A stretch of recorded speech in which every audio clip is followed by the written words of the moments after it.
Forsyth County is on the move. Population, businesses, commuters, and regional importance in the state of Georgia are all on the rise. With a population now estimated over 260,000, Forsyth is Georgia's fastest growing county this century. Forsyth is also the state's most affluent county, and it was recently named America's Best County for Families and Georgia's Best County to live in. So what does that mean for this county's transportation system and infrastructure? How does the nation's most appealing community stay ahead of traffic congestion and road maintenance? Today, you will hear from local and state elected officials, leaders, and stakeholders on what lies ahead for funding transportation projects, how projects are selected, The partnership with the state of Georgia, and the regional impact that large projects make not only here, but across metro Atlanta and the state. Forsyth is on the move to an even brighter future, and it all starts on our roads. We're glad you're here to work with us on transportation initiatives that will shape our community's future. Now let's roll up our sleeves and get to work. Welcome to the 2023 Forsyth County Transportation Summit. Good morning, y'all. Thank you very much for joining us. Please, if you will, go ahead and take your seats here to get the program underway. I am very glad to have you all here with us this morning and appreciate the energy in the room. Thank you all for making it great.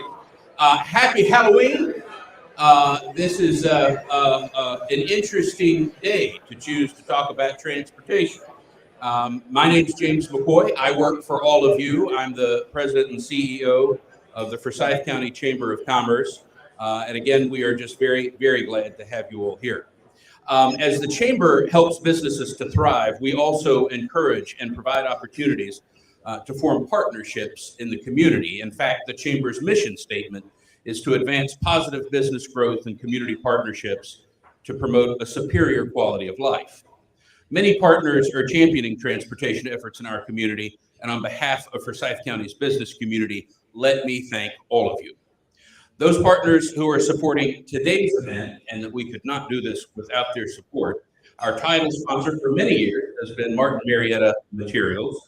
Pat is out there somewhere. Thank you all for your support. We also want to thank our platinum sponsor, Hyundai of Cumming.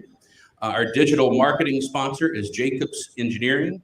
Our segment sponsor is Kimley Horn. Your breakfast today is compliments of Banesh. Our stage sponsor today is Atlas Technical Consultants.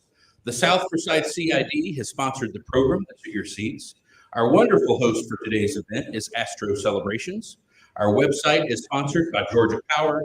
Our supporting sponsors include Smith & Howard, Hussey Gay Bell, Garver, Michael Baker International, Dave Hardin State Farm Agency, Mott McDonald, Hope Consulting Company, Renaissance Bank, Heath and Lineback, and HDR8. Today's event cannot happen without the support of our sponsors. Please join me in thanking them.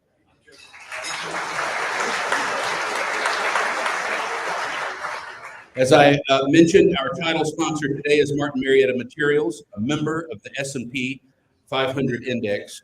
Martin Marietta is an American-based company and a leading supplier of building materials, including aggregates, cement, ready-mix concrete, and asphalt. Through a network of operations spanning 27 states, Canada, and the Bahamas.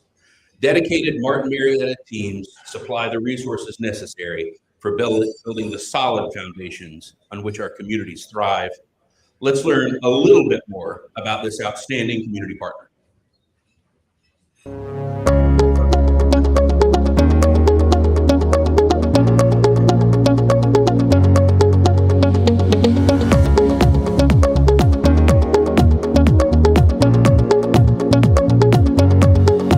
Martin Marietta is not a consumer-facing company. You're not going to see our brand on a shelf when you walk through Walmart or Target or others. But what we do every day is impactful. We're one of the great stories that people don't know yet. We need to tell this story because it's a fantastic story. And mission, vision, and values is one more tool that we can use to tell the great story of Martin Marietta. The mission for Martin Marietta is, who are we and what are we doing? And what we're doing today is We're a leading aggregates, cement, ready-mix, and asphalt producer. We're a leading heavy-side building materials company in the United States. That's our mission. That's what we're doing.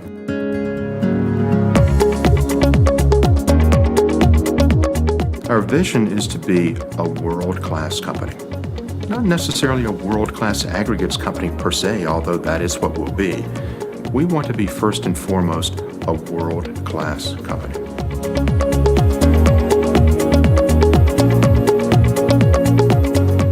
If we go back 6 or 7 years ago, we had 4,500 employees.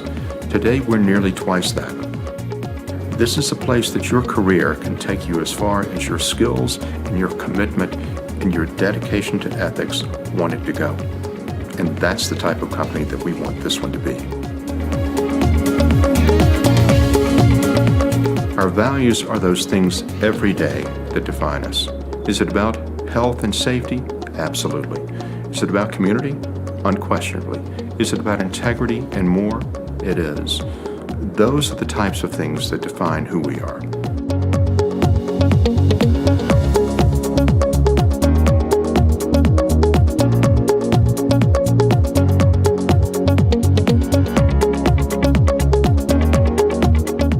Our aim has never been to be the biggest company at what we do. It's been to be the best company at what we do. And one of the ways that we're going to assure just that is making sure that we have our mission, vision, and values right. If we have those three things aligned, and we have it aligned across our 9,000 employees today, and maybe our 12,000 employees in several years, then we're building the type of place, again, that people don't come to for a job. They come here for a career.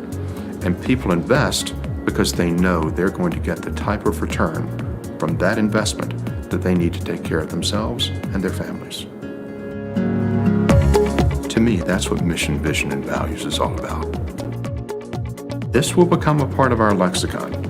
This is what we're going to talk about, but more than that, this is what we're going to live. This is the way that we run our business. This is the way that we build a world-class organization.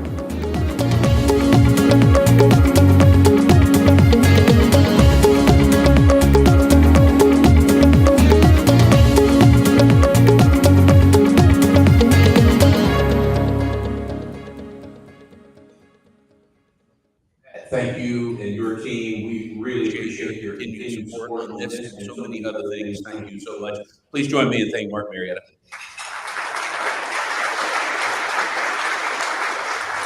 Our platinum sponsor today is Hyundai of Cumming, a premier dealership dedicated to providing exceptional service and a wide range of high-quality Hyundai vehicles with a commitment to customer satisfaction and a knowledgeable team of experts. Hyundai of Cumming is your go-to destination for finding the perfect car to suit your needs. Thank you, Hyundai, and everybody at the team for the sponsorship of this and the support of so many things in our community. Today, we are joined by a lot of community leaders, especially elected officials, and we're very grateful for that, who are championing transportation for all of us every day.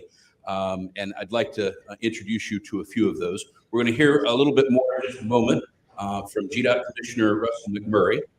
We are also joined today by the great Rudy Bowen from the GDOT board. Rudy, where are you? You're in here. There you are. Thank you, sir. You have been a multi-decades-long champion of this community, and we thank you for your work, for not just for us, but for the entire state of Georgia, and thank you for that. We are joined by Chair of the Senate Transportation Committee, Senator Greg Dolezal, Chair of the House Transportation Committee, Representative Rick Jaspers, from the Office of Representative Rich McCormick, Suzanne Swain, Senator Sean Still, I think right over there, along with Representative Carter Barrett, Representative Brent Cox, Representative David Clark, Representative Todd Jones, and Representative Lauren McDonald. We're also joined today by Forsyth County Board of Commissioners, Chairman Alfred John, Commissioners Carrie Hill, Todd Levent, Cindy Mills, and Laura Simonson. We're also joined today by Sheriff Ron Freeman, Board of Education member Mike Valdez, GDOT District Engineer Kevin Mullins, GDOT Assistant District Engineer Jason Dykes, and Forsyth County Manager David McKee. Please join me in thanking these very important folks in transportation for all of us.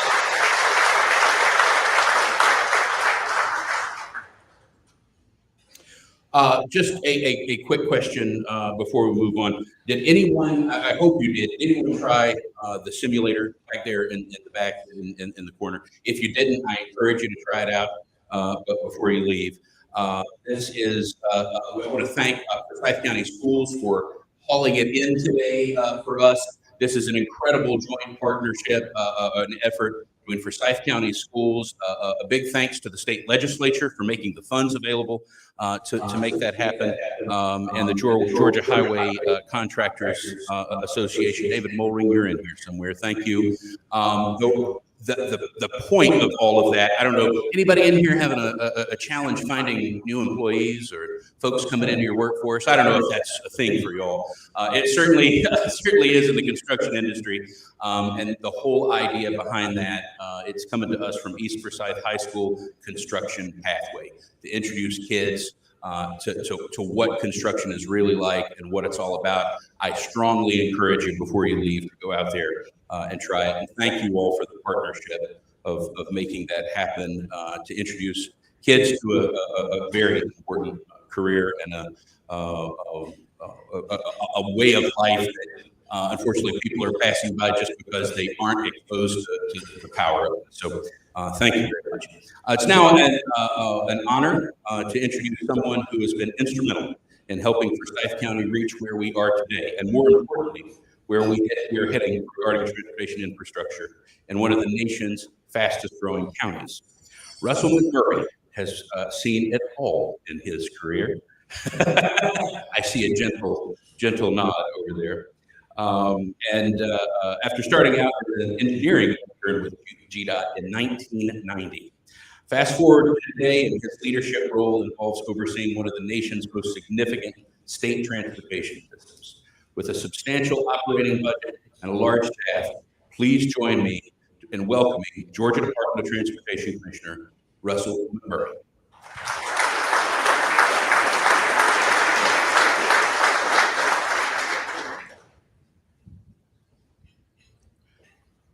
Do you want to hold the mic, or do you want it on?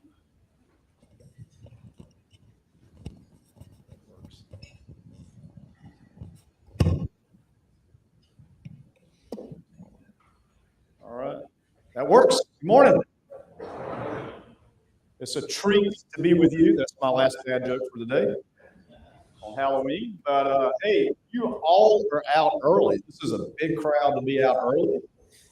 You may find yourself being out earlier and earlier because we have returned to pre-COVID traffic volumes. And I think you all have experienced that as you drive around the county. The fact of the matter is that traffic volumes are picking back up, like I said, to pre-COVID levels, but they're sort of rearranged themselves. If you find yourself out midday, mid-morning, more, so is everybody else. And so where we used to have some really big peaks and valleys in traffic, it sort of peaks, stays pretty busy, and peaks again in the afternoon. You may be experiencing that. So today is really what we're going to do about it. What are we going to do about our future in transportation here in Forsyth County in the great state of Georgia? The one thing I will tell you that I want to set a baseline expectation is doing nothing doesn't mean traffic stays the same. There's a pretty good perception for folks. If everything stays the same, things will just be fine. I'm here to tell you that's not true. So that's fake news. If anybody wants to quote me on that. So let me start by a quick look back as well, and by saying a big thank you to the leadership of Forsyth County back in 2014, which is almost a decade ago. Seems like yesterday, but just think about this. Time is important. I'm going to come back to time over and over in my comments. But about a decade ago, $200 million bond was passed to move many projects forward here in Forsyth County. If that had been a do nothing back in 2014, your bond today would probably be 2x or 3x more than what you would need it back in almost a decade ago. So that was good wisdom at the time. Because can you imagine today if 400 was not widened to 6 lanes? Can you imagine 369 and 400? I know we've still got some construction going on, But can you imagine if that was the way it used to be? Just think about that historic investment and the voters and everybody making it happen back in 2014. Because it would not be a situation that we would want to be in today. You may not have it here today if that had not moved forward. But let me set the table a little bit about transportation in general as it relates to Georgia and pretty much across the nation as well. There are some big things happening. You may have heard of the bipartisan infrastructure law, which is truly a historic funding in our nation's history of $1.2 trillion. About 49% of $1.2 trillion came to transportation. Boil it down, what does it mean to Georgia? We've talked about this before. It meant about a 20% plus up in federal spending in Georgia. But here's the issue. Our costs have gone up at least that much, if not more, over the last few years. So the lifting effect of bipartisan infrastructure law has just sort of been level at best, sometimes losing ground, sometimes gaining ground, depending on what it is. So truly historic. Our state budget is at historic level. Well, which is fantastic. But again, the buying power has been eroded over time. And as I said before, we're all not going back to the way it used to be. This is just a fact of where we are. Sorry to be a little bit of a bummer this morning, but I've got a huge with those reality. This is the world we're living in. The other thing I want to share with you, that thing about time. It takes a very long time to do transportation projects. In fact, I'm probably the most frustrated person there is at how long this stuff takes. Going fast with money in hand and ready to go, starting a big project from scratch, to go fast is maybe 10 years. The 400 mining experience was amazing. We went very fast. As a matter of fact, just in about 3 years or so, well under construction and finished. You know, it was very quick. That was a lot easier to lift than doing something like widening State Route 9 and State Route 20. But so that's to go fast. Again, it's more like 50 to 40 years to do big things. It takes that long. That is not acceptable to me and not to you, especially as you sit in traffic. But that's the reality. So we've got things that are costing more than ever. We have good funding, but not enough of it. And it's taken 10, 15 years to do big things. That's sort of setting the table of the reality that we have. So, James, I wanted to just give you a little bit of a heads up on some of the major projects going on that we have in the pipeline. Obviously, our first focus is moving people on the major arterials across the county, in the county, out of the county, sort of through the county. That's our primary focus, not necessarily your local routes, local needs, and things like that. That's our first responsibility, is the big state route corridor projects.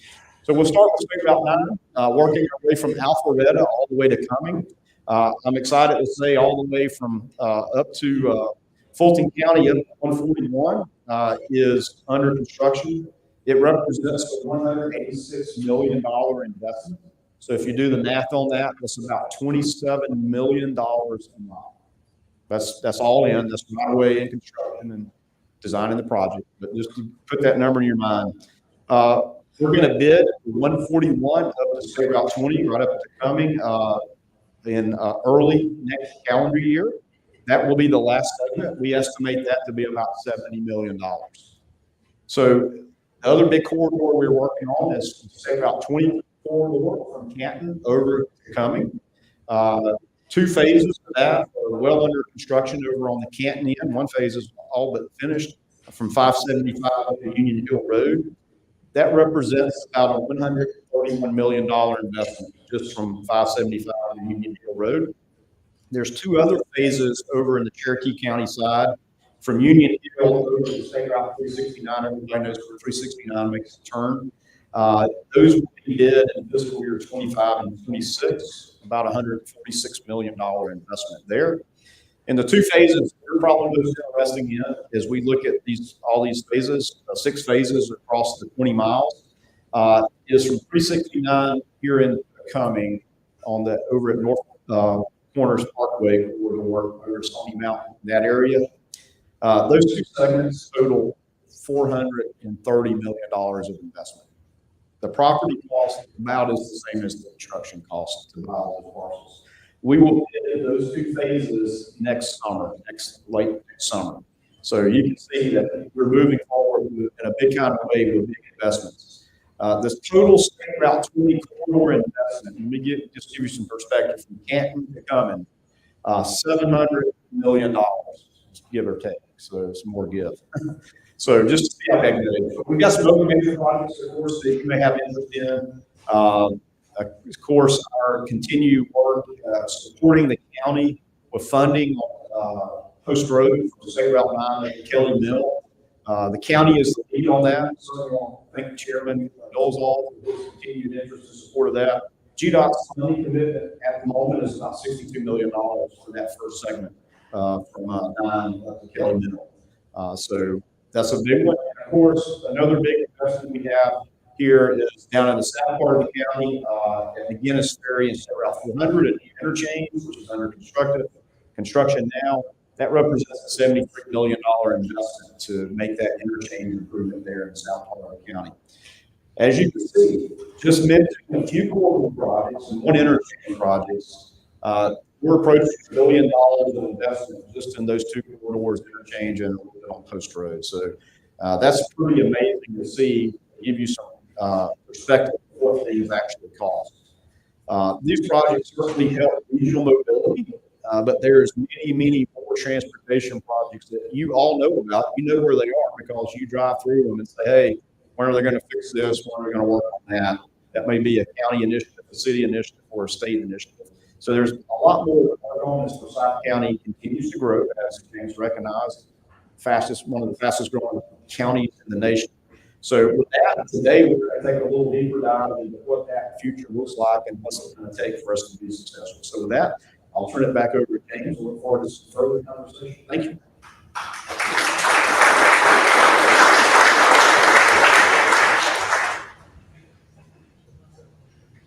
Thank you, Commissioner. We very much appreciate your time here today.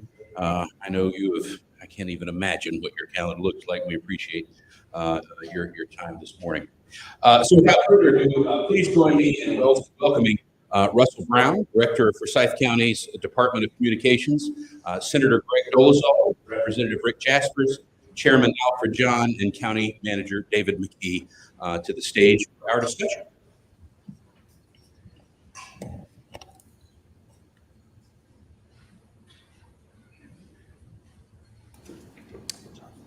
Thank you, James.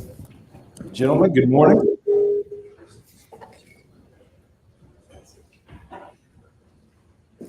Well, I think Commissioner McMurray covered everything. So I think we're done, right? It about covers us. Well, once again, gentlemen, good morning.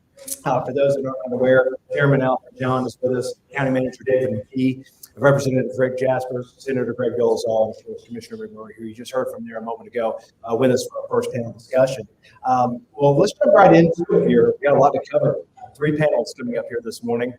This is our first one. We're talking a good bit about funding here in panels 1 and 3. So buckle up. We're going to talk about some money and what the future holds for Forsyth County. Chairman John, let's start with you. Let's talk a little more holistic about Forsyth County. What are some of the priorities for the Board of Commissioners right now? Where does transportation fit in with that? Thank you, Russell. First of all, before we begin, I want to take the opportunity to thank you and your staff, the communications staff. There's a group of them that are off at the sidelines. They've been here early this morning, and they were here pretty much all day yesterday, working very hard to put this together. So thank you very much. Forsyth County has had to make a number of investments into the community, some of which are required or mandated, and others which are needed. What comes to mind immediately is the return of treated water back to Lake Lanier, which is mandated but unfunded by the federal government. And that is to the tune of well over $100 million. We also have residents who are asking for, or even pleading in some cases, for relief from some of the traffic congestion that they are facing. Look, there's no doubt in my mind that the failure of P-Plus last year was a rebuke by the taxpayers. We've heard them. I think all 5 of the commissioners, I've heard them very closely. We're listening closely, and we're trying very hard to respond to their concerns. That's it, the road widenings, the signalized intersections, the turn lanes, the sidewalks, all of which people ask for. They don't come without a price and they don't come cheap. It's been hard for me and other commissioners to tell people no. When people ask for certain road or transportation improvements, we have to explain to them that there is no funding right now. Transportation projects are high priority, but they also have to be funded. One thing is for certain, the next go around, I know that each and every commissioner will be taking a very, very active role in speaking to their constituents and promoting the benefits of these blocks. All right, thank you, sir. David McKee, let's go to you now. Let's just stick with the county here when it comes to an operational level standpoint. What are the biggest challenges that you, the other assistant county managers, engineering, capital projects, everybody involved on the staff level when it comes to transportation, what are the biggest hurdles that you're seeing? Yeah, Russell, thank you. As Commissioner McMurray said, I think the single biggest challenge that we face is funding. We talked about the cost of, for example, widening a existing road to a 4-lane divided road as we think of like Bethelview Road or something like that. The sheer cost of that is about $15 million per lane mile, per center line mile. So the cost, and I think if you pair that with the need to balance resources with everything else that this community demands at such a high level, that's our single biggest challenge. Where does the funding come from? For those that may not know, it's a very elementary question. For those that may not know, where does funding come from for transportation? Yeah, and I want to piggyback a little bit off of what Commissioner McMurray said as well. Our funding comes from primarily 4 different places. First is from the local level in general fund, and that's typically for our staff that's out there taking care of our existing resources. And we may talk a little bit about that later. But our existing resources, so a little bit of general fund. We talked about the bond, the 2014 bond. So we do have funding from the bond itself. The third would be the SLOSS or special purpose local option sales tax. That's a user-based tax that we have a number of different capital projects that we fund. But transportation being one. And then the last 2 is state and what I'll call federal funds, which is typically in the form of grants or simple partnership with the state. And partnership, there it is. You're seeing the partnership with the state of Georgia, Forsyth County, right here on the stage with the players that we have here. Chairman Jaspers, we're going to start with you here. We're going to pick on you and Chairman Bills. I'll probably back and forth a lot of the same questions for both of you here today for 2 panels we're both serving on. First of all, Chairman Jaspers, thank you so much for coming down and joining us here in Forsyth County this morning. You're working closely with counties, municipalities of all sizes, different demands that they have when it comes to transportation. And there's not one magic pill out there that's going to solve it for everybody. Everybody's probably a little bit different, I imagine. But what are you seeing out there in some of the success stories of counties? What are they doing for success? Well, thank you. Thanks for letting me be here. First, thank the chamber for putting this together. When I became the chairman of the House Transportation Committee a few years ago, made it a goal to make sure that the committee understood transportation, understood funding, understood the relationship with counties, understood all these different things. So we spent a lot of time making sure that, because the Transportation Committee is the biggest committee in the House by far. So when everybody wants to be on, Warren McDonald's on my committee, along with us, because it represents the diversity of the state. I mean, it's something that everywhere, even if you're in Eccles County, transportation is important, just as it is at Forsyth, as it is at Clayton and Rayburn.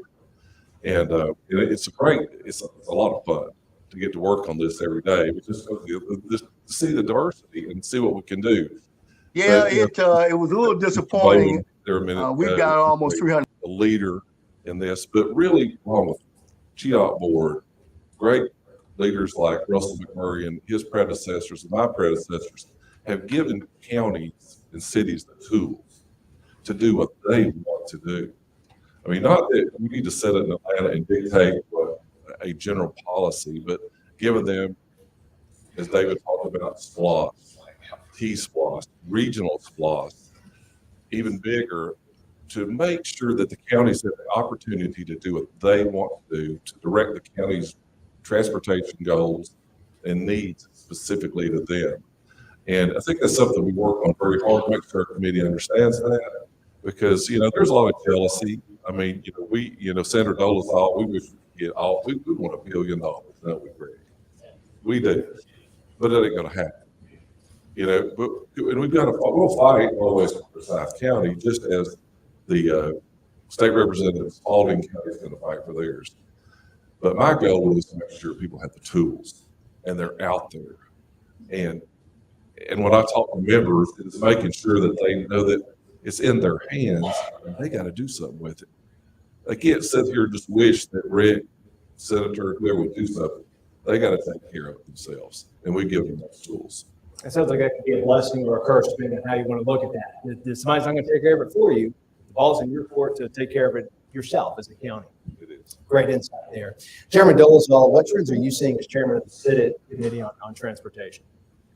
Can you repeat that question one time here? What kind of trends are you seeing? Are you seeing a lot of similarities there when it comes to the transportation success stories and things from the Senate side? Absolutely. The funding piece is the most significant piece. I think maybe the best way to help all of us understand the funding situation that we're in is look at two different things. We have about a $3 billion annual budget at the state level to build roads and bridges. $3 billion to go across 159 counties in the state of Georgia. And I'll give you two projects to give you an example of how fast that goes. The Georgia 400-285 interchange is $1 billion.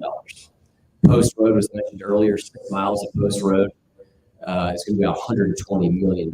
There's a Post Road in every county and probably every city across the state. So we, frankly, underfund transportation. The other trend line that we're seeing in other states is the injection of capital, either from ARPA funding or surpluses, to really undergird and continue the programs going that are necessary. The other thing happening is we're a victim of our own success. We have all these massive economic development projects that happen. So you've heard of the Rivian plant that's coming. Well, when the Rivian plant comes, there's massive infrastructure needs to happen around that plant so you can get to and from it. Last year alone, we had about $450 million of economic development projects that took away from the $3 billion. So really the primary conversation is around how do we find sustainable funding sources for transportation above and beyond the fuel tax, which by the way is suspended right now. So we're backfilling that $180 million a month with our surplus. But what can we do with the surplus, A, and then B, we're not going to have surpluses forever. So what can we do with revenue streams that will go above and beyond what the gas taxes do? And we think we've got about 10 years left of reliability and maybe even growth in the motor fuel tax, but we know that that's not always going to be there. So Chairman Jaspers and I are looking at multiple funding options that will be sustainable, that will be ongoing, that exist today. So we're not talking about a new tax necessarily. We're talking about some things that exist today that will allow us probably a once-in-a-lifetime opportunity with the surplus to direct those funds directly to the program. That's a great point there with the surplus, and that's going to be a point of conversation in our third panel as well. So I'm glad you brought that up. And it is kind of the large multi-billion-dollar elephant in the room here to talk about is how can counties tap into that? So that's a great conversation point for us a little bit later on as well. Commissioner McMurray, you heard it right there. Everybody has a Post Road. Everybody has that project that you're having to work with on the state level. You touched on this last year, and I thought this was so important. The Transportation Summit was, and we just heard about it as well from Chairman Jaspers. Counties have to help themselves and have that relationship with the state in order to do that. How true is that sentiment today? Is it truer today than it was last year when you stated that?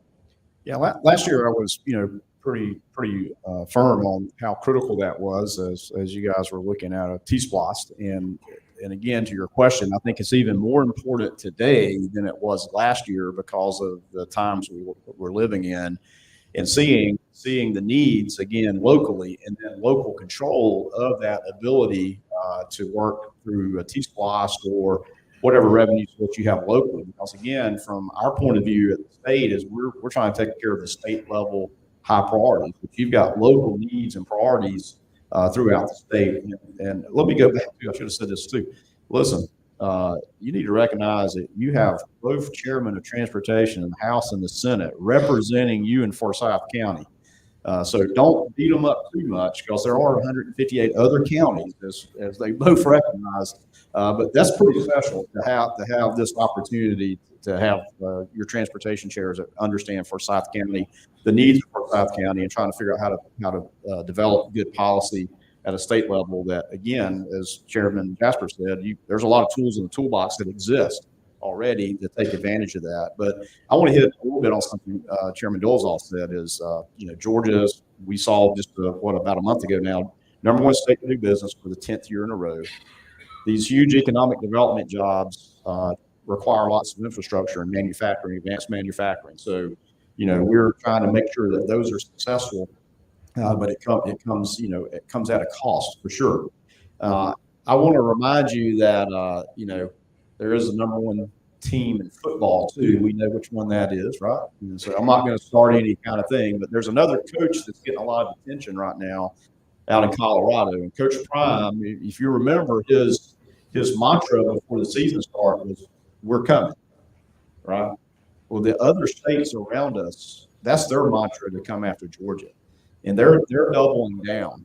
They're making local investments. I was just in Nashville, Tennessee this weekend. They're going crazy up there. They're coming after our visitor and tourism business in Atlanta, in Georgia, and so, but also Little Tennessee. I'll pick on my friends. Little Tennessee DOT budget is not even Georgia's budget. They've got $3.3 billion of general fund money to accelerate things in Nashville and around their Ford Blue Oval plant and across the entire state. So they're coming. These other states are gunning for Georgia.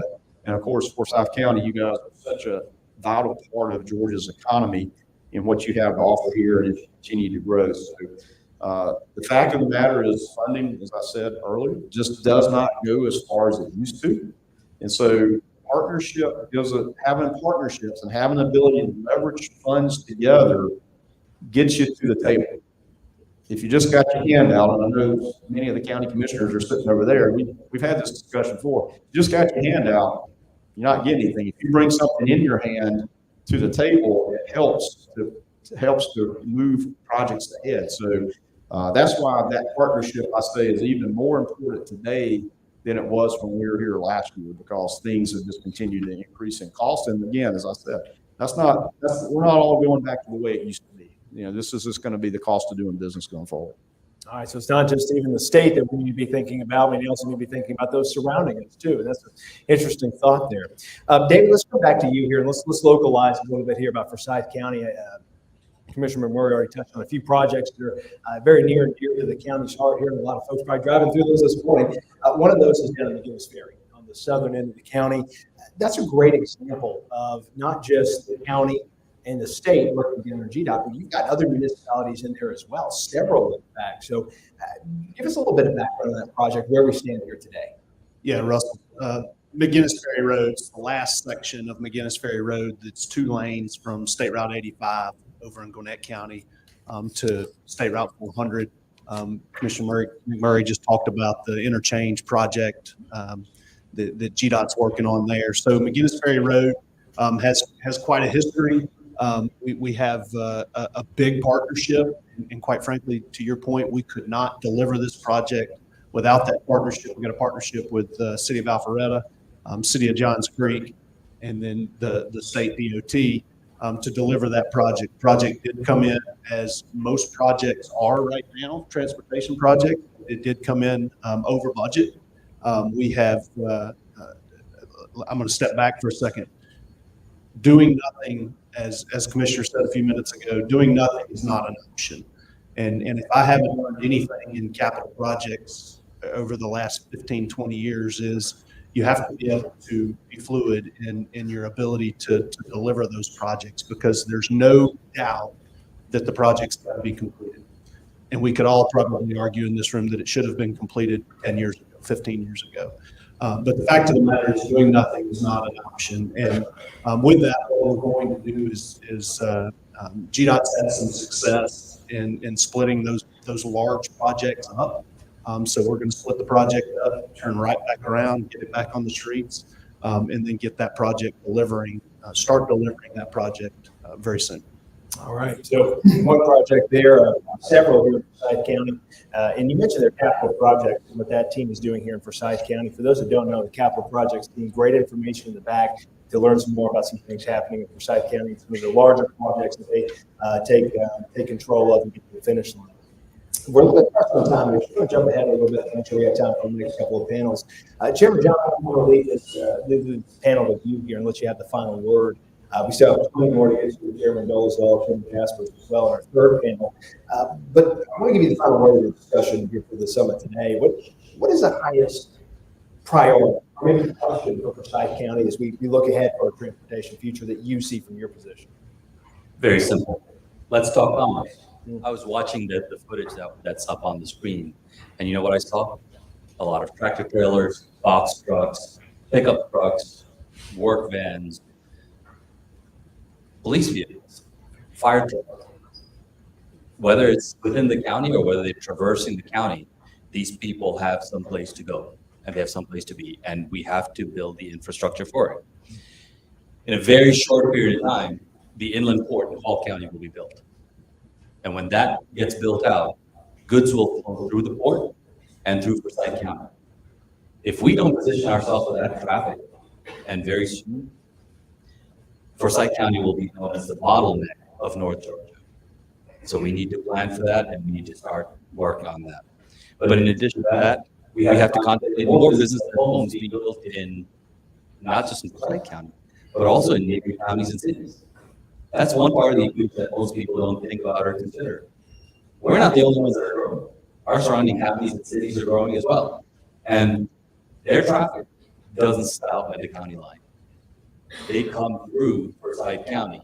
And so we have to have that infrastructure to even accommodate growth around. Make no mistake, North Georgia, and especially this 400 corridor, is one of the most desired places to both live and work in. And people are going to keep coming. So we have to build our traffic transportation infrastructure for growth, not just for now, but well into the future. If there was a secret that Forsyth County is maybe America's best place to live, work, and play, that secret is no longer. It is completely outside the box, isn't it? What secret? It's hard. It's cut it from the rooftops, it seems like. All right, we're going to take a break here. We're going to come back for our second panel discussion. James McCoy will be leading us in that one. A lot of conversations about the current assets in Forsyth County. The Comprehensive Transportation Improvement Plan is underway here in Forsyth County. It's going to have a major impact on those assets currently, as well as looking ahead to future intersection and road changes as well. We'll talk about that, as well as the economic impact on transportation and what it has here in Forsyth County in just a few minutes. And then our final panel discussion, this primary group will be back for that third primary discussion, where we're going to talk about funding options in Forsyth County. That will be coming up here in just a few minutes as well. Right now, though, we're going to turn things over to our latest On the Move video, where we get a project update at Old Atlanta Road.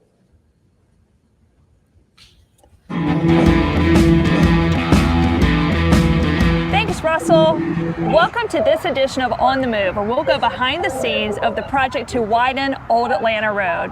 I'm here alongside John Jefferson, Director of Capital Projects for the county, and we're at the intersection of James Burgess Road and Old Atlanta Road. And let's get started and get our update. Thanks, John, for joining us. Sure, thanks for having me. Great. So let's start really high level. Give us an overview of when this project is completed, what we can look forward to. Okay. So we're widening Old Atlanta from the northern end here at James Burgess down to just south of the entrance at St. Marlowe at that signal. Johns Creek Elementary is on the opposite side of the road. It's about 3.5 miles in total length. It'll be a two lanes in each direction with a grass median in the middle of the roadway, with a 5-foot sidewalk on one side of the roadway and a 10-foot multi-use trail on the other side of the roadway. Well, let's talk funding. What is the funding source for this big project? It's this project is totally locally funded, meaning all of the funds come from Forsyth County. As some of you may know, it's been going on for more than a decade. So it has some SPLOST 7 funding, mostly SPLOST 8 funding, some impact fees, and some funds from the county's capital outlay fund. Okay, all right, big project, lots of funding sources. So tell us, what is the latest progress that's being made with the project right now? Okay. This is a design build project, so the design is advancing concurrently with the construction. We have a number of things going on concurrently. The design is almost complete. We're more than 90% complete. The construction has started as you can see driving through the corridor. The contractor has got more than half of the corridor cleared, the trees removed. We have been and will continue to work with the design build team to identify areas where grading operations can start, underground utility relocations can begin, and we hope to have that underway hopefully before the end of the year, if not by the end of the year, shortly into 2024. So there's a lot more that goes into it than just laying down pavement. A whole lot more. That's absolutely correct. Yes. So as with any major project like this, there are some impacts during construction. So what would you want residents and other stakeholders to know? Check the county's website and social media channels for notices about lane closures and other disruptive events. And again, there will be disruptions. We're working really hard to minimize those disruptions, and we would certainly ask for your patience while we work to finish the project.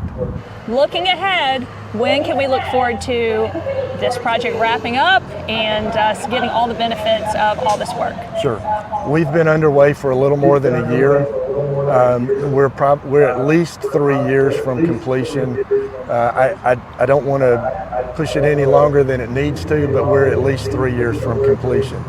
And I'm a resident of the county. I want it finished as fast as anybody else, so we are doing everything we can to push it. The board recently approved some additional scheduling support for the project. So we are going to implement some scheduling techniques to help us do a better job of managing and coordinating all of the efforts that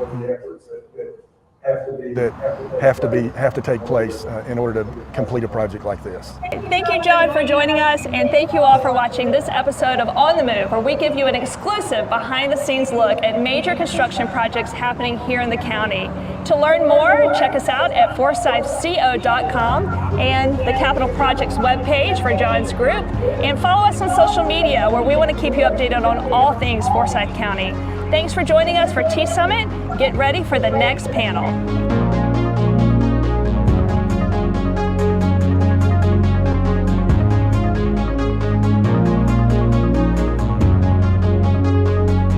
All right, welcome back, and thank you, Amanda and John, for sharing that great update.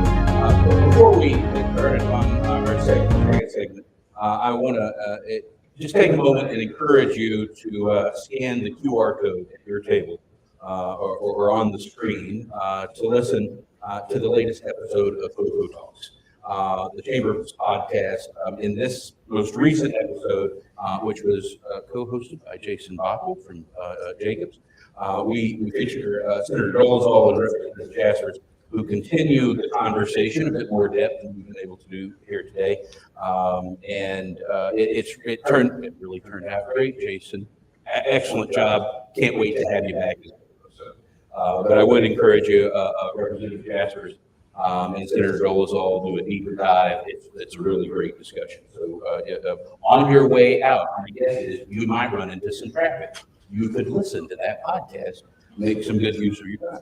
All right, now let's get started with our second segment focused on the economic impact of transportation projects presented by Kimley Horn. Please join me in welcoming our county manager, David McKee, back to the stage, Barry Lucas, Assistant County Manager, Tim Allen, Assistant Director of Engineering for Forsyth County, Christina Pastore, Transportation Planner and Engineer for Kimley Horn, and Alex Warner, our very own Alex Warner, Vice President of Economic Development for Forward Forsyth.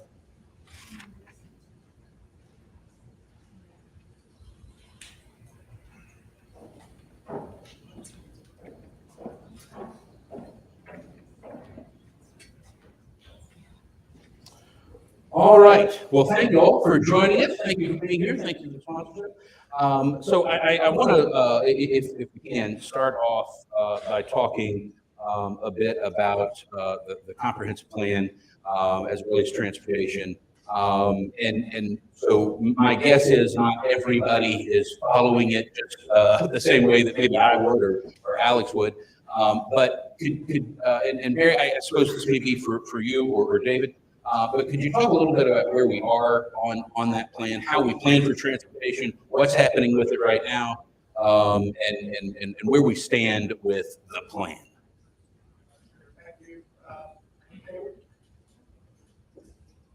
How about now? There we go. Yeah, thank you. Give a little intro, and I'm going to turn it over to Tim Allen for more. But we've been at the transportation plan update for a little while now, over a year. It's a very involved process. We look at traffic counts, we look at growth and future traffic projections, all the things you would look at and want to know about traffic, and really just look at what projects are needed and then prioritize them with the amount of money that we're going to have for those projects. Another thing we look at is crash information to see where accidents have happened around the county. But it's really just a way to, about every 5 years, look at what the current status is of the traffic and things in the county, and then make the improvements that we can with the money that we have to make it better. So that's where we're at. We've been at it for a year. We hope to adopt it early next year and start the implementation immediately. So why now? Like what prompted? I know there's a lot of conversation leading up to TSPOS about projects and the importance of and prioritizing. Why is that update happening now? What drives that? Well, one reason is just we try to do it about every 5 years. So things change very rapidly in Forsyth County. We all know that. So it's something we do periodically and about every 5 years is we just try to do that. But county like this, we're always looking at changes as they happen. So there are intermediate studies that get done, but every 5 years we do this comprehensive plan update. Great.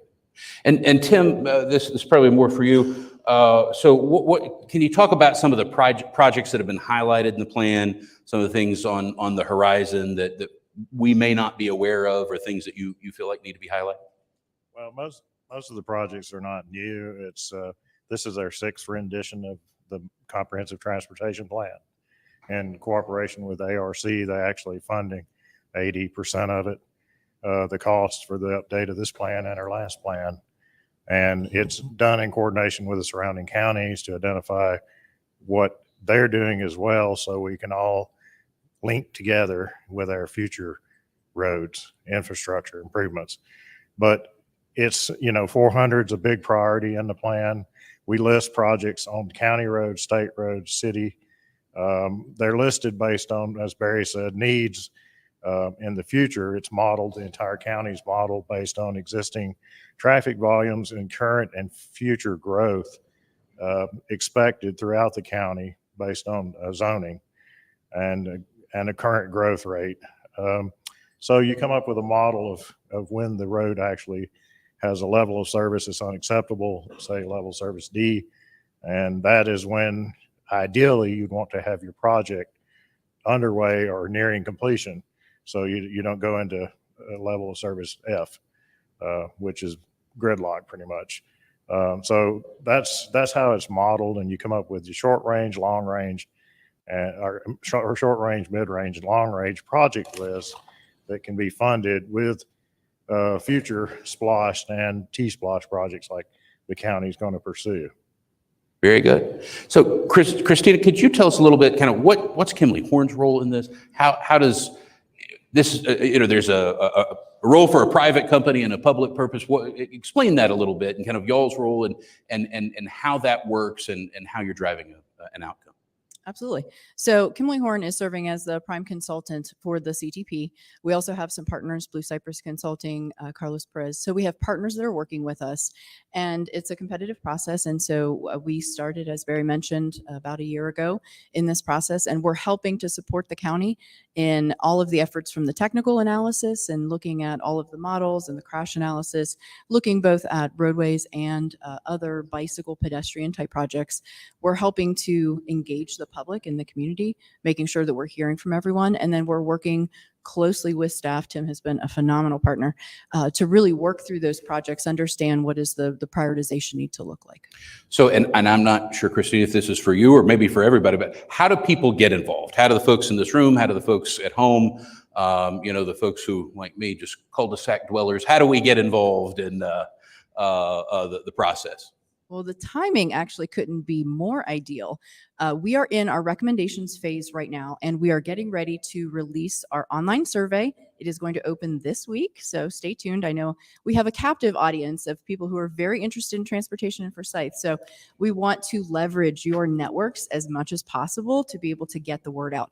As we know, in order to get other future funding opportunities, SPLOST and T-SPLOST passed, the CTP serves as a phenomenal foundation for that, for educating the public and getting their input.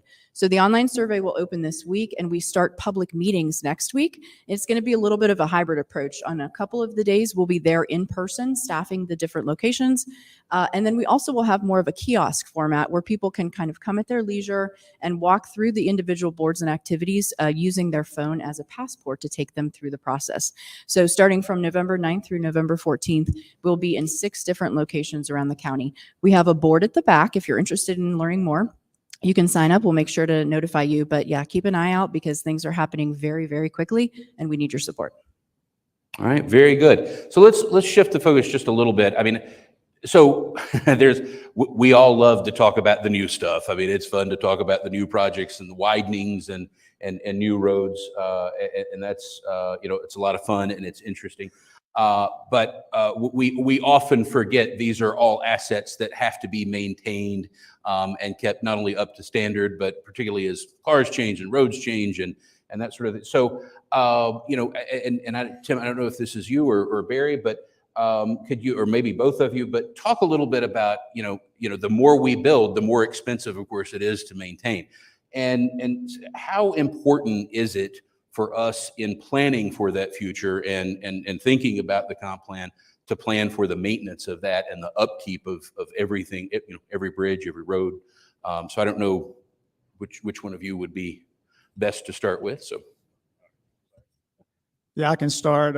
Maintenance is huge. I mean, and I have to say that Georgia and Forsyth County, I think, does a great job of maintenance. If you travel outside the state, you'll quickly appreciate the roads in Georgia, I think. And sometimes if you travel outside of Forsyth County, you'll really appreciate the roads in Forsyth County. So we do a great job, but it takes a lot of money to maintain the roads we have. Just paving alone is a huge expense every year, and it's a big effort. So every year, the last couple of years, we've been able to pave a little bit less than the year before, and that's not a good thing. Roads are growing. We're getting more roads, more lanes, yet it's getting more expensive to repave those. So it's very critical. I can let Tim talk just a minute about what goes into repaving, but it's a big effort. Yes, about 3 years ago, we did our first pavement condition index rating of every road in the county, where they were all rated by using the same criteria and given a pavement rating between 0 and 100. Anything less than a 70 is considered needs some attention. Anything less than a 50, it's in bad shape. So we have just gone through re-bidding that process again and getting ready to award it to a company to update the ratings of all the county roads again. But we are, through our current conditioned report, part of what's getting ready to be released under the CTP plan, you'll see in there's a page that shows the existing condition of county roads. And we are in a very enviable position of having a very high rating for all of the roads in the county. There are very few roads that are in fair or poor condition. They're almost non-existent. It's less than 1%. And some of those are being taken care of with next year's paving. So we use that list to, try to start at the worst, get the worst roads in the county first and spend our money where it needs to be spent to get to make sure we take care of the top priorities. And we've been able to do that over the years, past 20 years. And, this county has got some great roads. I would put it up against any county in the state of Georgia. I don't think anybody has spent and maintain the road, all the roads in the county as well as this county has. And we do a lot of that maintenance in-house, the deep patching and with our own road crews. So we're able to maximize the money we spend on that part in-house, doing a little more repair work before it's resurfaced. I think has been, one of our primary successes in having roads that actually stand up better in the long run. And that's an excellent sort of transition to talk about sort of economic development, and because of what you just said, and thank you for saying that. So Alex, let me turn it to you just for a moment. So in your work with economic development clients, businesses, existing industry, folks that are looking at Forsyth County, how important is transportation? How is exactly what Tim just said? Is that what you see and hear from businesses, and certainly as we're talking about the future, what are you hearing from the businesses that are the end user of the infrastructure? Yeah, so as everyone's been saying multiple times throughout the morning, workforce is the biggest driver right now in economic development in any project and any sort of business that's looking to grow or expand. I don't know about the rest of you. It took me 30 minutes this morning at about 6:45 to drive 9 miles down 20, which is a major artery. So when businesses are looking to come to the county and they're trying to look at what workforce they will have available to them, they're no longer giving us a radius of a certain distance that they're looking. They're giving us a time that employees are willing to drive in order to get to certain jobs. So as we are working with the state partners, with our county partners on some road improvement projects, we're seeing the businesses follow as road improvement projects are coming. I mean, just look at what's happening in that Highway 9 corridor with the widening coming, and the Commissioner McMurray given some actual timelines and when it's anticipated being done. Just in speculative and current construction build, there's over 1 million square feet of new industrial coming in that corridor. Those are, not only is that going to bring new jobs to Forsyth County, but it's also going to help with what Commissioner John emphasized as well. What can we do to offset our tax digest towards the commercial end as well? So it's very important for these road improvements. And so, as the county makes plans and working with the state on where those roads are not only new roads are going to go, but where existing infrastructure being built out, things like McGinnis Ferry Road interchange and the widening of McGinnis Ferry Road, that certainly we saw a lot of activity around that interchange as soon as the plans were solidified. Can you talk a little bit? You mentioned Highway 9. Can you talk a little bit about how impactful that is? And why, in terms of product development, new buildings coming out of the ground, and why that's important from an infrastructure standpoint, driving product. Yeah, absolutely. So that's the biggest issue that we have at the moment, is trying to recruit new businesses to the county. We don't have any place for them to go. With our working with developers, everything that we build gets leased out immediately. So for us to open up key corridors throughout the county that we want to see new commercial and industrial growth, we work very closely with John Jefferson and the Capital Projects team. Actually called him out in a meeting the other week, says, hey, if you can get Ronald Reagan open, I have a $200 million project that's waiting to land over there.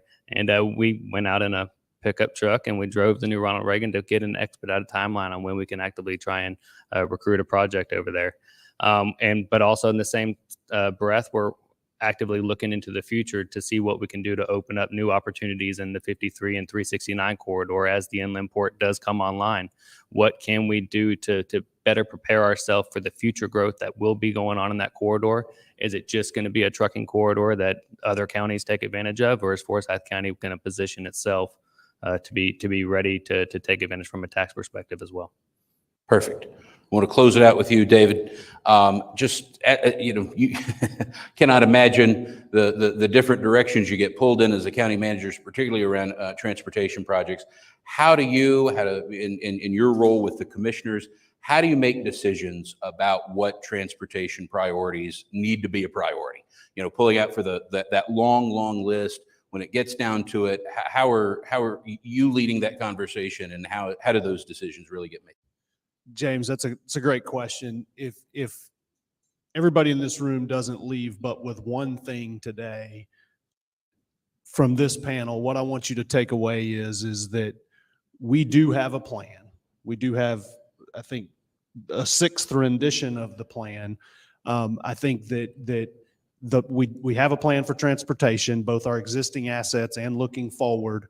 When you see as a community opportunities to participate in whether it's the future land use plan from a zoning standpoint, you think, well, that doesn't have anything to do with transportation. It does. When we model the future transportation needs, we're modeling based off of that future comprehensive plan. So to answer your question, how do we prioritize that? It's through this process. It's through this comprehensive transportation improvement plan process that we do that. I think the other piece of that pie is we have to be flexible. If something comes in that's of regional importance, or let's say a developer comes in and does something that changes the priorities or changes the models, we have to be flexible in that we have to be able to adjust our plans to do that. So I think it is a tough balance. I think we talked about that in the last panel as far as balancing the resources with our needs. And it is a tough balance, but we do it very well through partnerships, through communications, and having those difficult conversations. Very good. Thank you all very much. So far in the panels, yes, please, let's give our guests an applause. Thank you all very much. So far, we have talked about partnerships, the importance of those partnerships. We have talked about the importance of economic development, the plan, how you can get involved. We are going to watch a short video, but at the last segment, we're going to talk about the item, the pesky matter of the bill. And how we're going to fund these projects and how that's going to work. So we're going to have a short video here on the 369 widening project, critical project, driving some big discussion in the north part of the county around economic development. And so we'll watch this. We'll be back with segment 3. Thank you.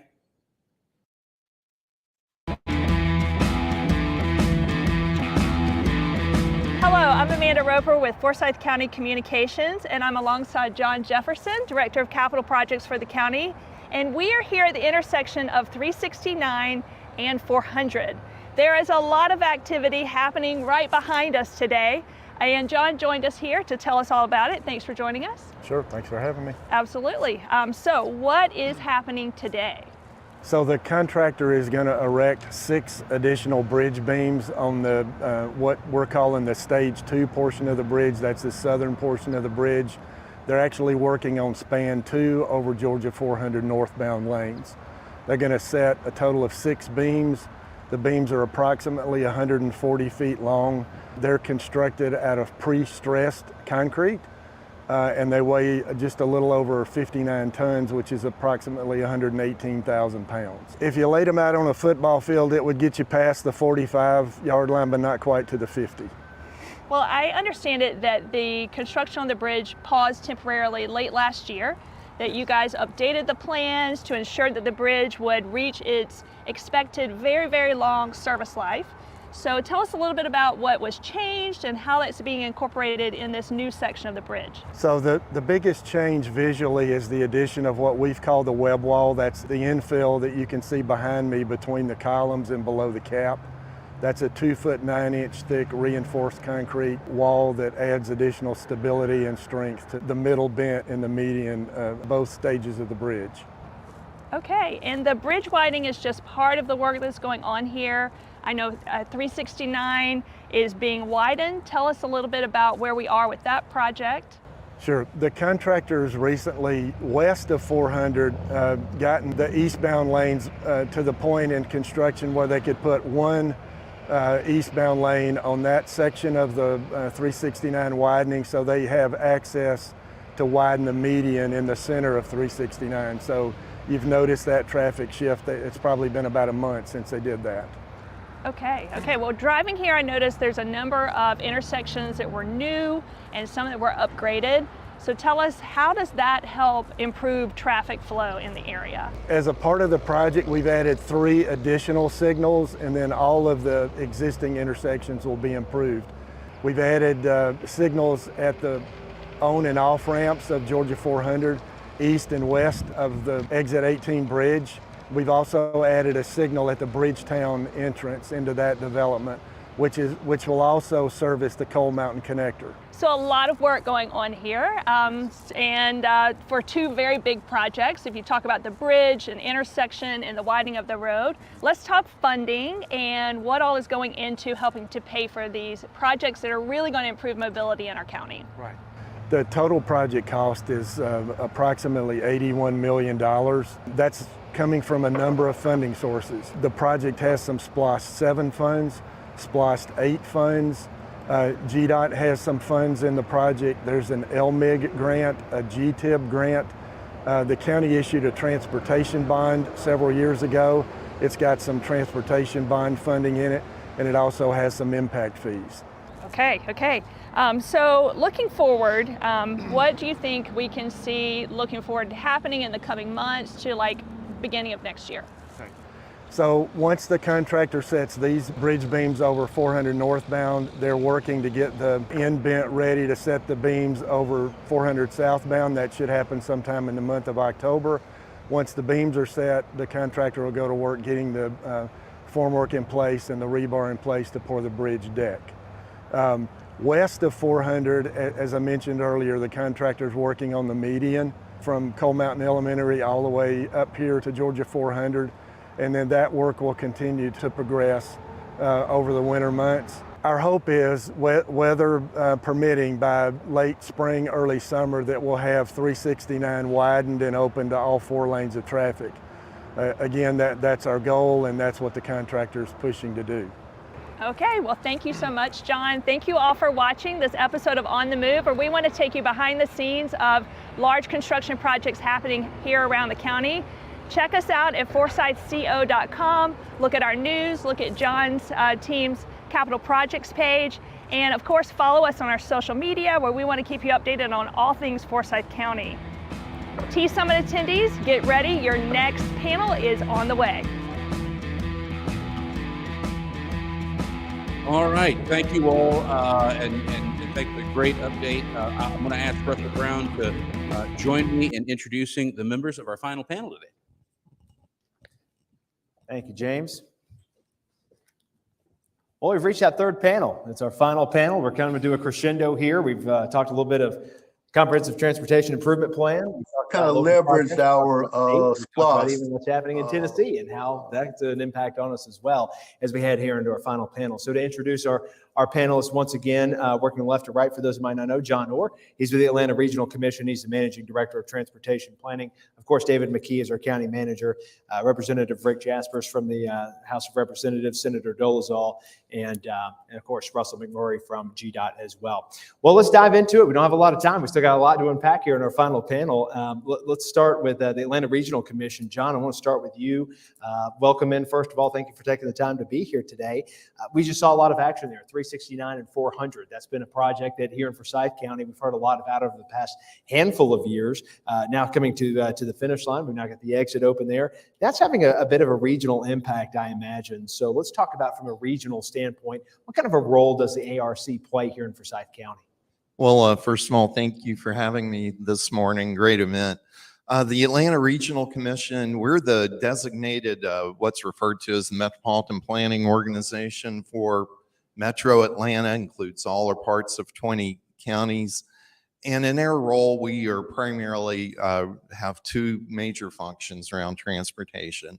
The first one is that we convene all the elected officials around the region and work on developing transportation strategies to address the region's growth and needs, work very closely with the state, the Georgia Department of Transportation, and others to ultimately develop a comprehensive transportation plan for the region. And we work very closely with the counties, as you heard Christina and the rest of the team talk about today, on local transportation plans.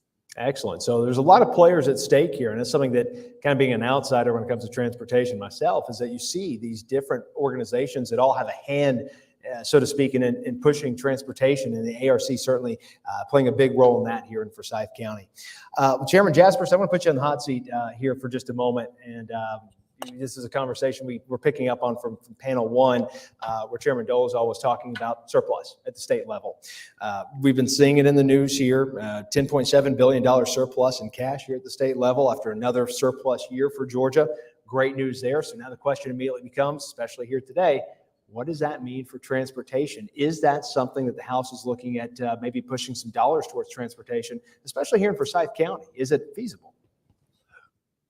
When I read this question, the first thing I thought of was, it's kind of like getting an envelope from your aunt, and it's got money in it.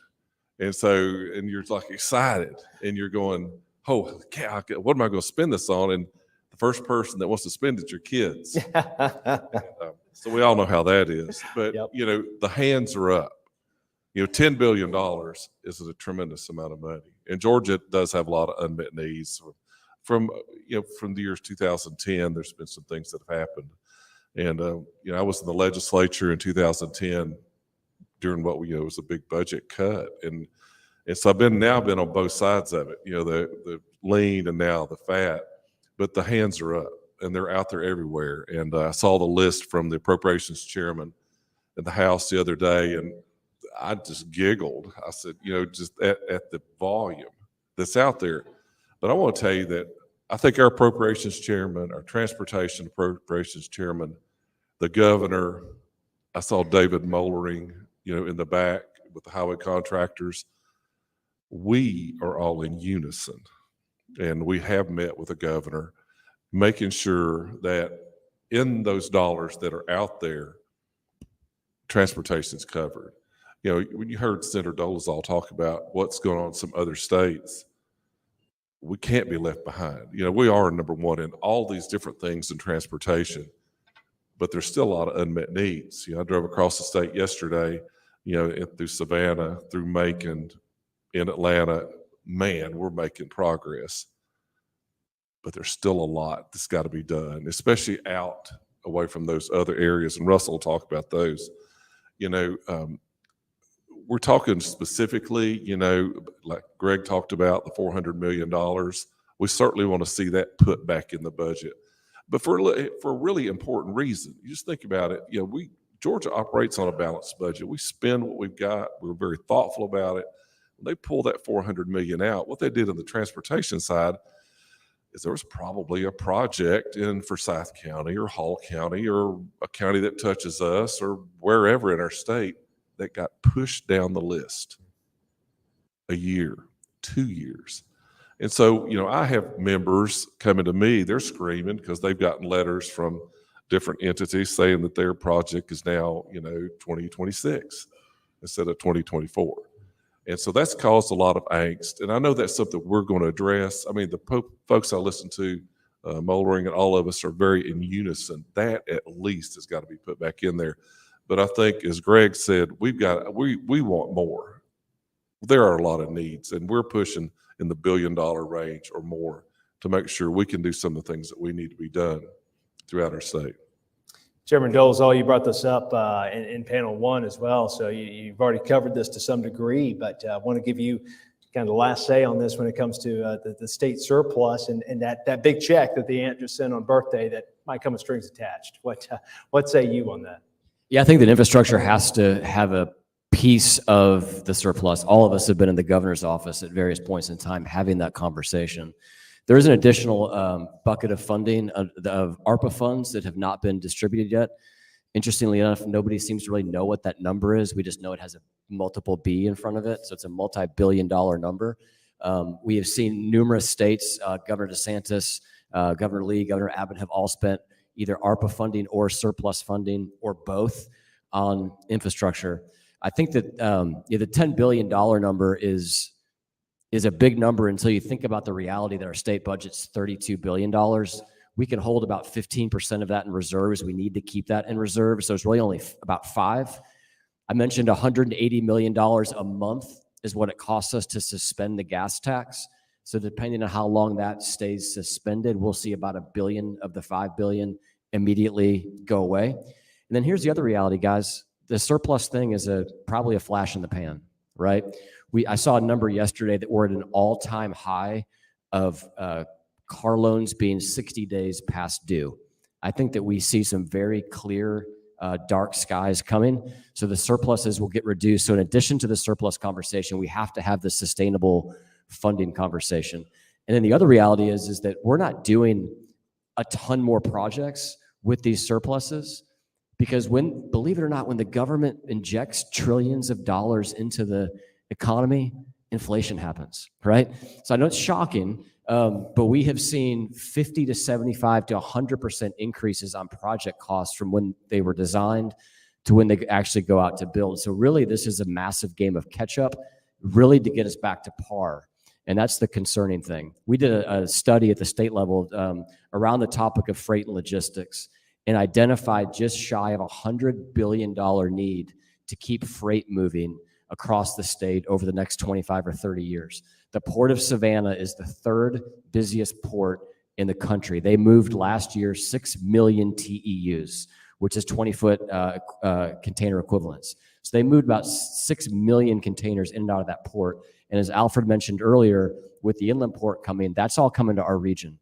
And so we're having significant conversations around all of this. It's this massive puzzle that you can't just look at just roads and bridges as the solution. I'll leave you with one exciting thought. I think a lot of this conversation has been like, oh my gosh, how are we going to pay for stuff? The private sector is innovating the movement of people, I think, in a way that we will never see again in the history of humanity. Rick and I both talked to multiple companies who are within 5 years, we're manufacturing at scale air taxis here in the state of Georgia. There'll be vertical takeoff, horizontal flight. One company in particular is placing an estimate that you would be able to fly from North Point Mall to the airport, to Atlanta Hartsfield, for $75 in 5 years. So that's exciting because it's going to fundamentally change the reality of the way that we're living and the way that we travel. So that will bring some relief. It's kind of Jetsons level stuff. It's cool. That company is called Archer. If you want to go look them up, they're building their largest manufacturing plant right here in the state. So we're excited about that as well. Wow. Okay. So a lot of changes on the horizon. Could be changing transportation. Before you know it, 20 years from now, who knows what we're talking about here at the Transportation Summit, what type of vehicles are being utilized to get us from point A to point B. But at the end of the day, we still have to get there from point A to point B. Funding is going to come from somewhere. And you mentioned sustainable funding. Let's get to that conversation. Transportation Splost. Last year, we sat here in the Transportation Summit. We talked at length about a Transportation Splost referendum.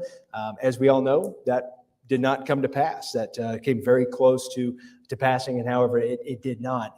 David, I want to turn our attention now over to you. And I know that you had a conversation earlier this week with Chatham County's county manager about Transportation Splost. They recently had a T-Splost that was similar to ours that didn't quite pass, right?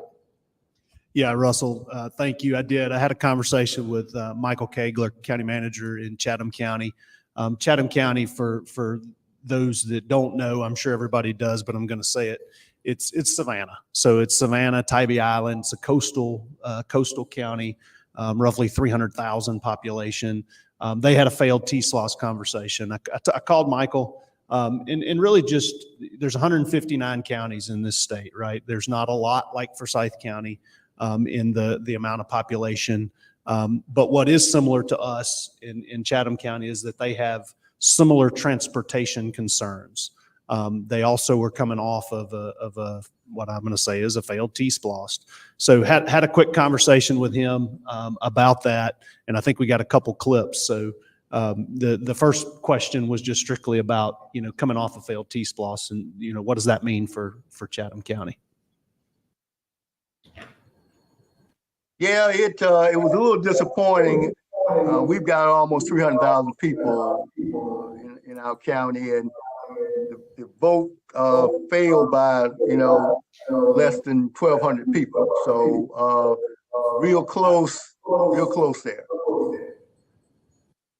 So the next thing we talked about is what next, right? That's the common theme, is that I think we've heard today is doing nothing is not even an option. So the next thing we talked about is what next? What are we doing now?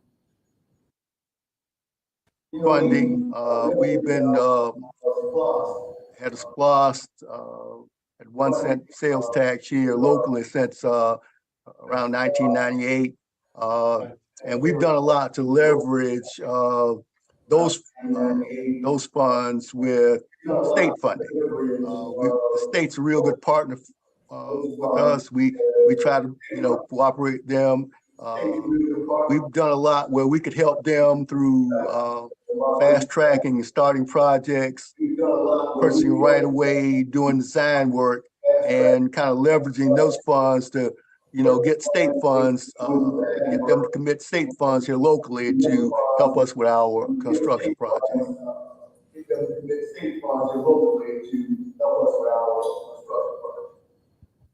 So much like what we've done here is we leverage our existing dollars. If you were listening to the On the Move, you heard John Jefferson talk about the different funding sources that went into that 40369 project to make it happen. So we leverage those.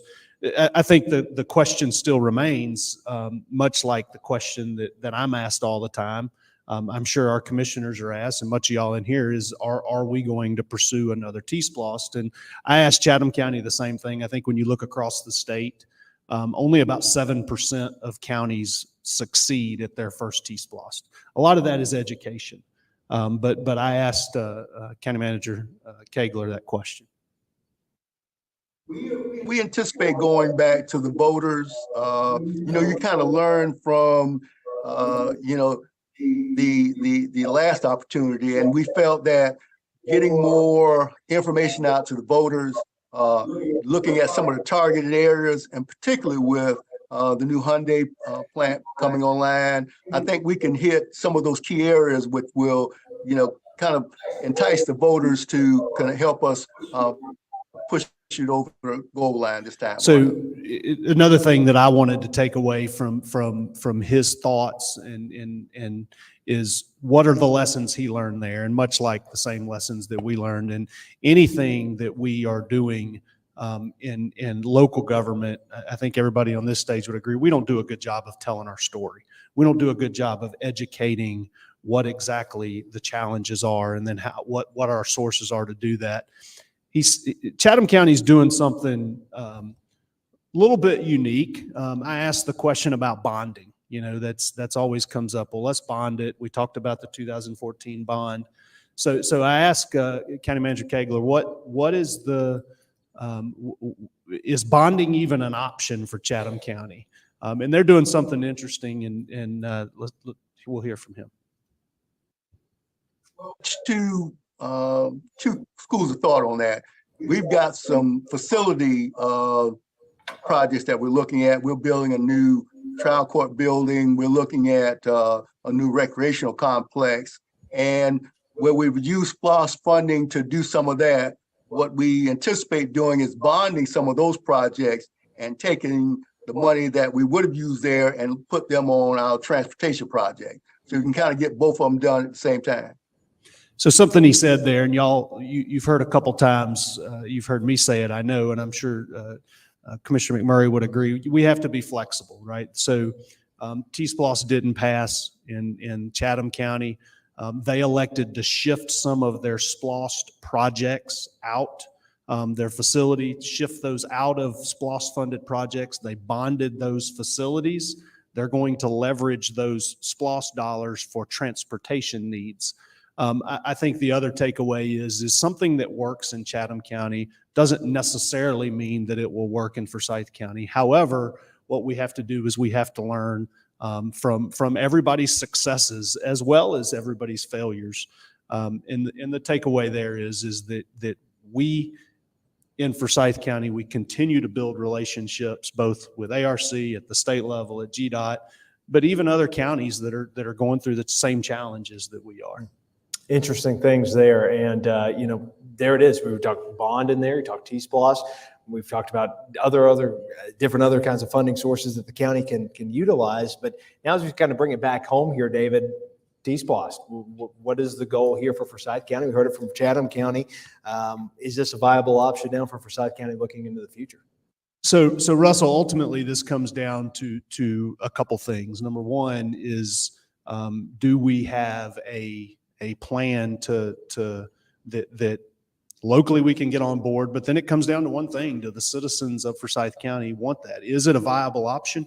Sure. I think Chairman Jaspers talked about the tools. That's a tool. I believe there's 109 counties in the state of Georgia that are currently covered under some form of a T-SPLOST. Be it a regional T-SPLOST or a single county T-SPLOST. Right now, they have a leg up on a direct transportation funding source to partner with GDOT, to partner with the federal government in matching dollars, that we're having to pull from something else to get to that. All right, so there it is. You got different options of how projects can be funded, but we know sustainable funding is going to be vital for Forsyth County's future, regardless of any type of a state surplus that we have currently right now. Commissioner McMurray, we want to give you the final word here. You've done it all, seen it all. You've taken a lot in here today, so we're turning to you for the magic fix. What is the fix here for Forsyth County? It's an easy question, right? Do you remember as a kid you had that magic 8-ball? Oh yeah, shook it up. I still have one on my desk. Future's hazy was one of the responses. One great conversation today. You've heard all the tools in the toolbox that exist. I just want to hit a couple of data points because Chairman John mentioned it, Chairman Dolezal mentioned it, and I didn't know you were going to invoke my friends in Chatham County, but freight and logistics is going crazy in Georgia. And we see out to 2050, which sounds like a long ways away, but I suggest to you that we're about equidistant to 2050 as we were back to 1999. All right, that gives you some perspective, so it'll be here quick. That we see freight volumes in Georgia basically double.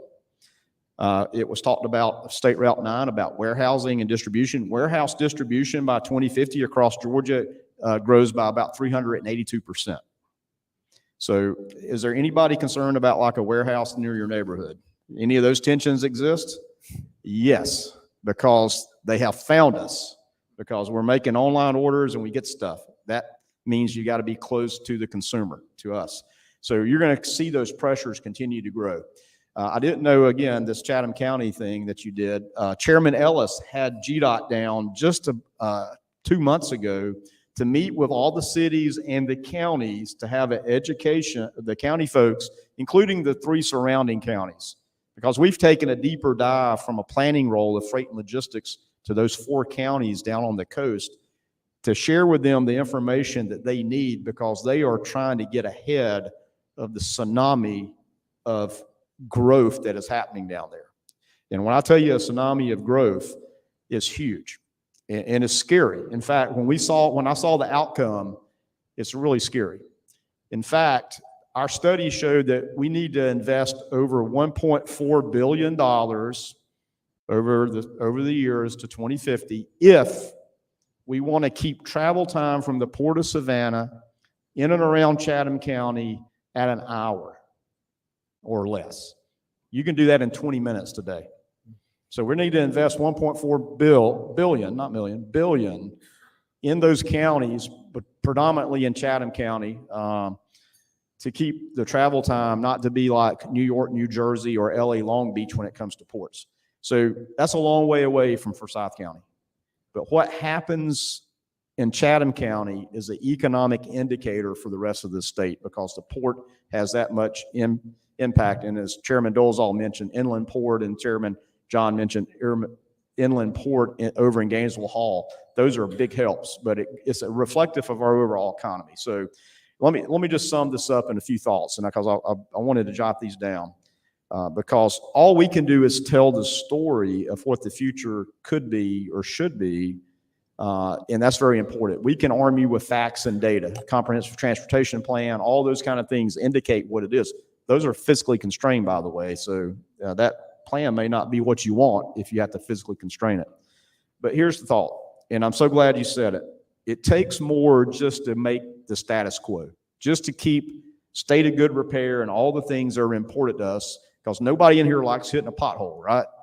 So state of good repair is foundational. That's the foundational investment you must make. And it costs more to do that. So David and his team needs to be able to continue to do that. We need to invest now because it just takes too long, as I said. The bond a decade ago, we're within a year of being a decade ago, and you're still seeing the projects being developed now. So what do we need to do now so the next decade is the one that you want? And I'll leave you with two things. I said this earlier, and I said I'd come back to it, so I'm coming back to it. Please understand and tell your family and friends and your business partners, doing nothing doesn't mean things stay the same. I assure you that the ARC has population growth models that show Metro Atlanta grows by over 2 million people by 2050. 75% of that growth is where? Northeast Georgia, up the 400, 575, 985 corridors. John, you fact check me on that. That's generally about right. So you have continued population growth. You're going to have your economy is going to go good. So I'll leave you with this quote that Chairman Jaspers and Chairman Dolezal is tired of seeing, because I show it at every one of their committee meetings. And this is the quote: "The future is not something we enter. The future is something we create." So let's make sure that Forsyth County, state does that. We're creating the future that we all want. Thank you, Russell. Well, you heard it there in the opener when we kicked things off. It's time to roll up our sleeves and get to work, as you heard from our commissioners here in Forsyth County, and that's exactly what's being done. The men and women that have been on the stage here today doing exactly that here in Forsyth County, throughout the state and throughout the Southeast here in the U.S., making a big impact on transportation. So at least for my takeaways, hopefully you got the same thing. It sounds like Forsyth County's got a plan for the future. A comprehensive plan is underway right now. We're looking at funding options, making determinations on what the best way forward is. And we have a great relationship with the state of Georgia and the power players that are here today. They make a great impact on Forsyth County. When you add all that up together, Forsyth County's transportation future truly is brighter than ever. Thank you all, gentlemen. Thanks so much for being a part of this panel. Before we wrap things up, I'm going to bring James back up to the stage for some final remarks, and then we'll get everybody back off to trick-or-treating for Halloween.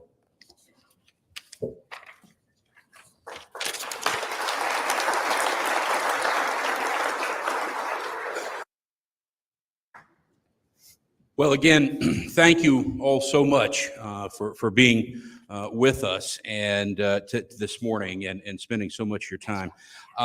Really just want to say a few thanks to a handful of folks. First of all, Commissioner John mentioned this a moment ago. Russell Brown and his team, phenomenal job. Thank you so much. Thanks to our school system for bringing that great simulator. If you haven't seen it, check it out on your way out. A big thanks to Jesse Martin on our team, who puts all of the logistics of all of this together and drives the program along with Laura Stewart. There may be other communities in the state where your business community and chamber, your county commissioners and local government, and your Rotary Club come together to host something like this. But if that exists, I'm not sure where it does. To have a conversation about something so critically important to our future. So thank you to all of our partners and our sponsors for making today happen. And it was a great conversation. So to close us, and it doesn't happen by accident. It is very intentional by the county, by the chamber, and by many others to have this conversation. Thank you all for making that a possibility. So to close us out, and I think this is very appropriate today if we'll close out with a four-way test for Rotary. Rotarians, thank you all for being here. I know moving it and the time and all that's a pain in the rear. For Rotary, thank you. I appreciate it. So if you'll join me in the four-way test of the things we think, say, or do. First, is it the truth? Second, is it fair to all concerned? Third, will it build goodwill and better friendships? And fourth, will it be beneficial to all concerned? Thank you all. Have a great day.